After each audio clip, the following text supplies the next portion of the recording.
Good morning and welcome to Negotiation for Project Managers workshop. Today we're gonna have a topic, a very interesting topic, stakeholder negotiations. And the team and Marjana, the leader, the project leader for this initiative, she have put together a lot of activities that you're gonna have the opportunity to practice and learn more about negotiations.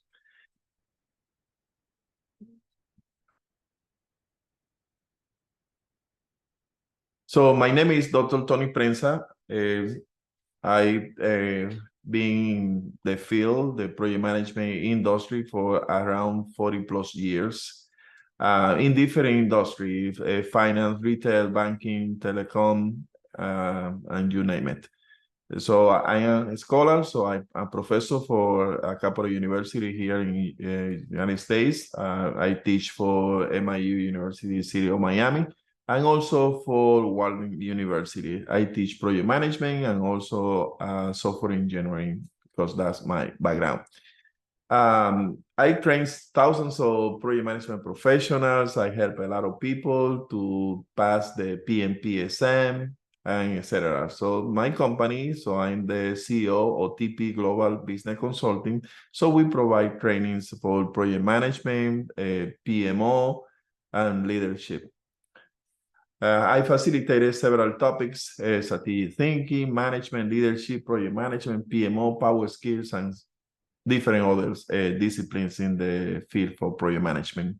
So this is my QR. So I would like to connect with you. Please scan this QR and ask for connection. So we're going to be connected. And if you have any questions and you want to know anything else about me, so I am more working to facilitate that information to you.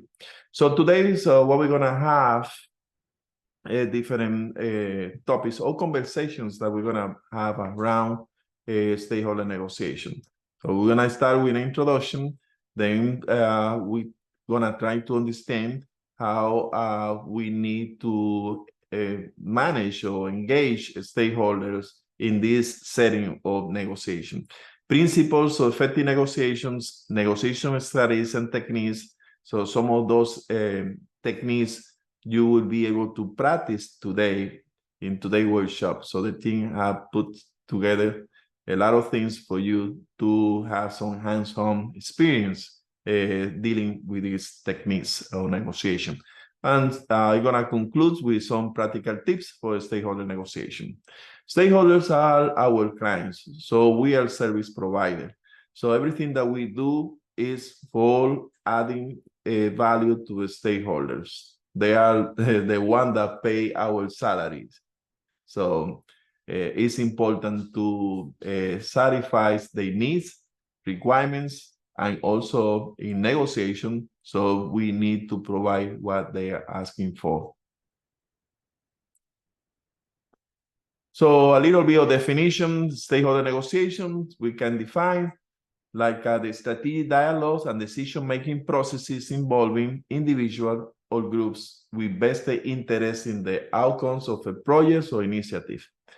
So this negotiation aims to reconcile different needs, expectations, and potential contribution to reach agreements that facilitate project success. So everything that we do in a stakeholder negotiation is to satisfy the needs, the expectations, and requirements, but we need to come to an agreement.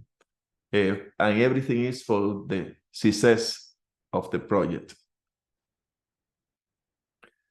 So why stakeholder negotiation matter? So we can say for different things why stakeholder negotiation matter. What about alignment or interest? Is to ensure that the project objectives are aligned with the stakeholders' expectations, reducing conflicts and increasing support. What about resource allocation? Is to facilitate discussions on resource allocation, ensuring the project has the necessary inputs to move forward effectively.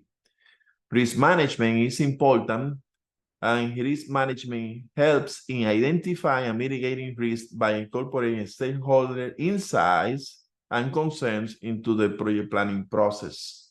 And that's a negotiation that happened there too. Change management is to provide a framework for negotiating changes in project scope, schedule, budget, in any way that minimizes disruptions and maintains stakeholder support. So everything is about change management. If you embrace the agile mindset or your organization implement the agile, but changes are the norms. Building supports and ownership, that's another important thing to consider when negotiating with a stakeholder. So let's understand a little bit about stakeholders. Stakeholder negotiation, so we already mentioned, involve discussions and agreement between project management team and its stakeholders, aiming to align project goals with stakeholder expectations and needs. It's very important to keep that in mind.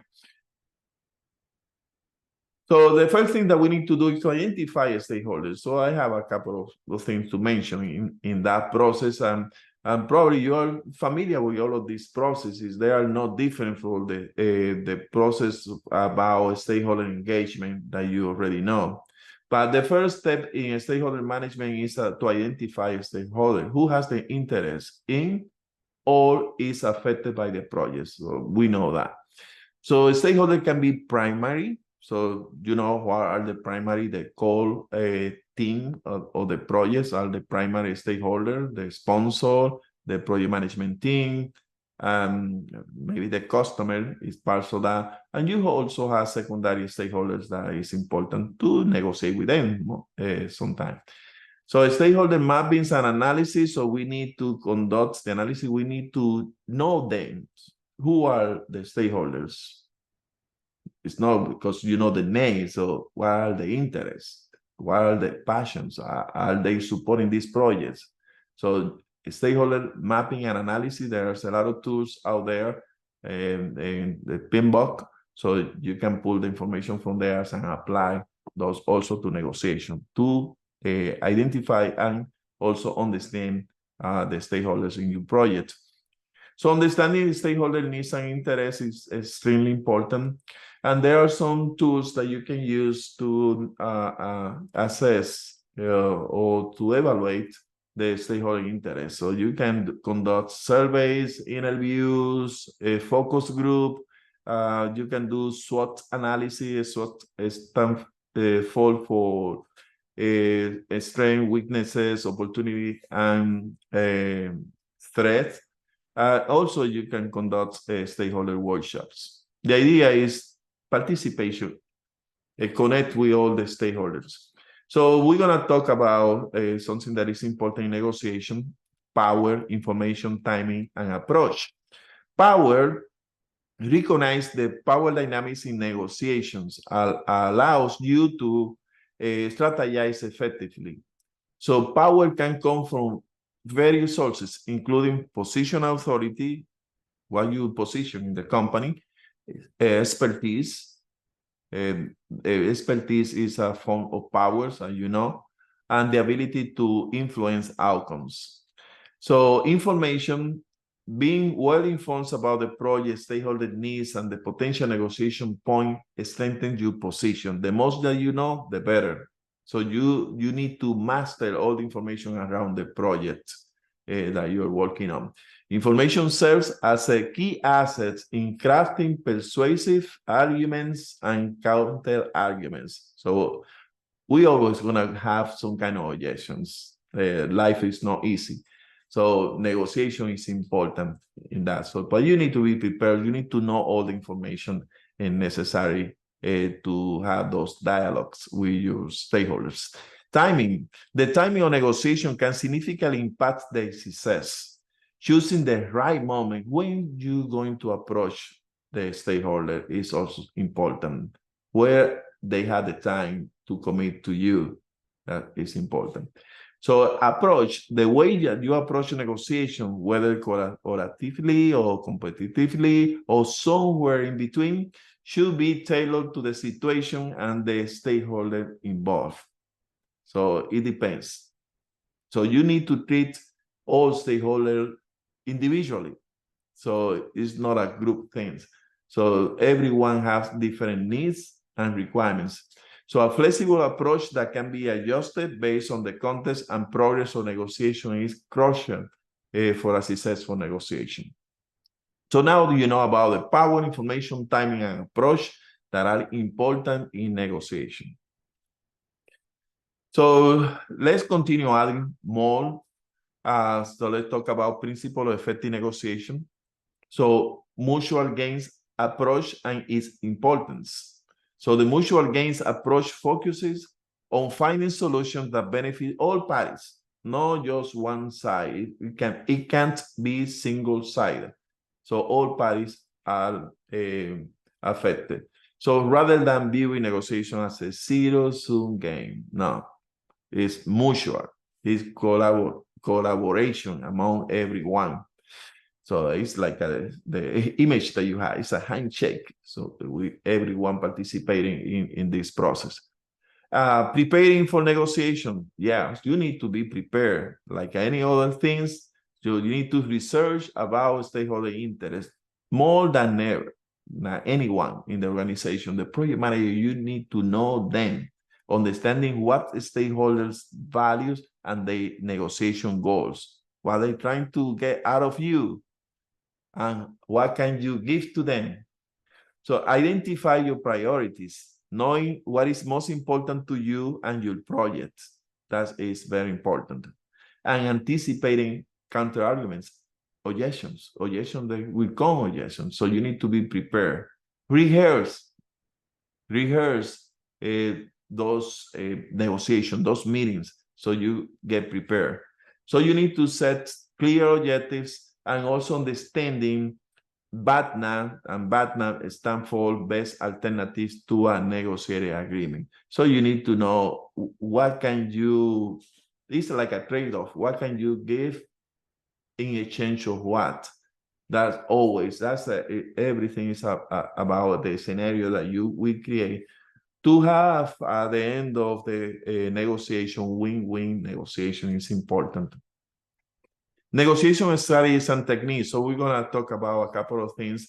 Marjana, she shared with the entire team a couple of strategies that the team gonna elaborate a little more, and also you're going to practice today in the different workshops that you're gonna have. So nibbling is one of the strategies. So I have other one, but these are the one that Marjana shared with us. Very important techniques that is important that you understand them.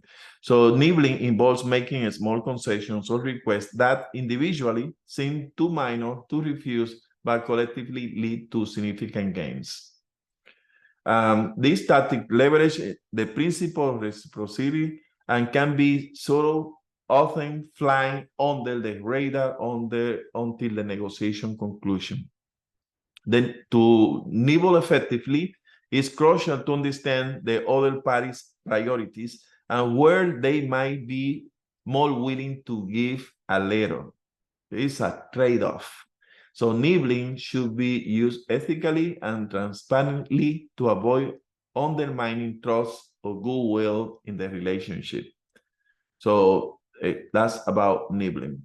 Ultimatum is another strategies and technique that you can use. Ultimatums are a high-stakes tactic used to force a decision by presenting a final offer with the implication that failing to accept will end the negotiation. I use a lot ultimatum when I was negotiating with third-party contractors, vendors.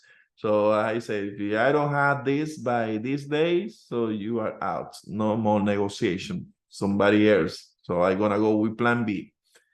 So those two, nibbling, ultimatum.